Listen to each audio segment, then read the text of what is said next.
நகைச்சுவை நடிகர் செந்திலை ஒரு காமெடி நடிகராக அனைவருக்கும் பிடிக்கும். ஆனால் அவர் நகைச்சுவை நடிகராக வேண்டும் என்பதற்காக பட்ட அவமானம், அழுகை பல பேருக்கு தெரியாது. கடந்த 1951ஆம் ஆண்டு ராமநாதபுரம் மாவட்டத்தில் ராமமூர்த்தி மற்றும் திருக்கம்மல் தம்பதியினருக்கு மூன்றாவது மகனாக பிறந்த செந்திலின் இயற்பெயர் முனுசாமி. சினிமாவிற்கு வந்த பிறகு தனது பெயரை செந்தில் என மாற்றிக்கொண்டார். செந்தில் சிறு வயதில் மிகவும் சுட்டித்தனமாக இருந்ததால் இவரது தந்தைக்கு செந்திலை சுத்தமாக பிடிக்காதாம். இதனால் அவர் பலமுறை செந்திலை உதாசீனப்படுத்தி திட்டியிருக்கிறார். ஒரு கட்டத்தில் மனமுடைந்து போன செந்தில் தனது 12 வயதில் வீட்டை விட்டு மனவேதனையுடன் வெளியே வந்துள்ளார். பின் எண்ணெய் ஆட்டும் வேளையிலும் மதுபான கடையில் வெயிட்டராக வேலை செய்து வாழ்க்கையை நடத்தி வந்த செந்தில் சென்னை தேனாம்பேட்டை எல்டாம் சாலையில் தங்கி சினிமா வாய்ப்பு தேடி அலைந்திருக்கிறார். அப்போது நாடக கம்பெனி ஒன்றில் சேர்ந்து வேலை பார்த்து வந்த செந்திலுக்கு அதுவே சினிமாவில் நுழைய ஒரு அடித்தளமாகவும் அமைந்தது. கடந்த 1979ஆம் ஆண்டு ஒரு கோவில் இரு தீபம் திரைப்படத்தின் மூலம் ஒரு சிறிய கதாபாத்திரத்தில் நடித்து தனது நடிப்பு பயணத்தை தொடங்கியவர் அதன் பின் பல படங்களில் சின்ன சின்ன கதாபாத்திரங்களில் நடிக்க தொடங்கினார். இருந்த போதிலும் அவரது பெயர் திரையில் வந்தது என்னவோ மலையாள திரைப்படமான இத்திக்கார பக்கி திரைப்படத்தின் மூலம்தான்.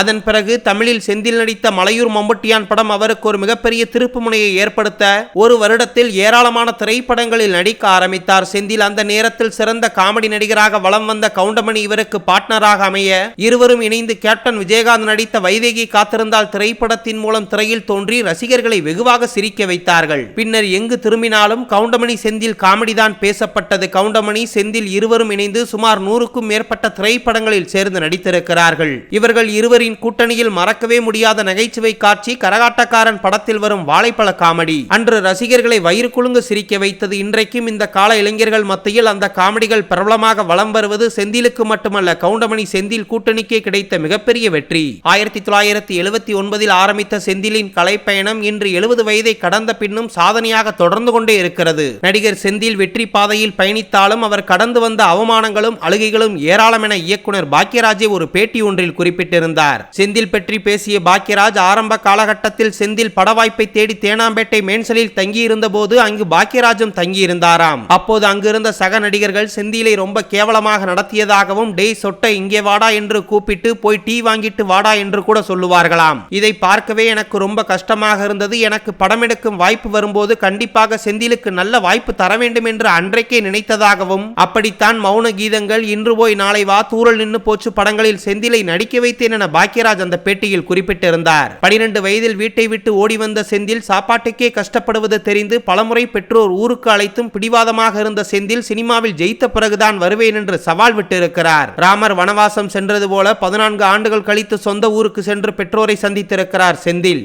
அதன் பின்னரே கடந்த 1984ஆம் ஆண்டு செந்திலுக்கு கலைச்செல்வி என்பவரை திருமணம் செய்து வைத்திருக்கிறார்கள் செந்திலின் பெற்றோர். செந்தில் மற்றும் கலைச்செல்வி தம்பதியினருக்கு மணிகண்ட பிரபு, ஹேமச்சந்திர பிரபு என்று 2 மகன்கள் உள்ள சூழ்நிலையில் தனது குடும்பத்தில் யாரும் பெரிய அளவில் படிக்காததால் தனது மகனை டாக்டருக்கு படிக்க வைத்திருக்கிறார். அவர்களது தலைமுறையிலேயே முதன்முறையாக டாக்டருக்கு படித்தது செந்திலுடைய மகன்தான். ஒருவேளை சாப்பாட்டுக்கே கஷ்டப்பட்டு மதுபான கடையில் வெயிட்டராக வேலை பார்த்த செந்தில் தனது கடுமையான உழைப்பால் இவ்வளவு பெரிய வெற்றியை தமிழ் சினிமாவில் அடைந்தது அவரது சொந்த ஊரான ராமநாதபுரம் மட்டுமல்லாமல் தமிழகமெங்கும் உள்ள ஒட்டுமொத்த சினிமா ரசிகர்களுக்கும் ஒரு மிகப்பெரிய உத்வேகத்தை அளித்தது.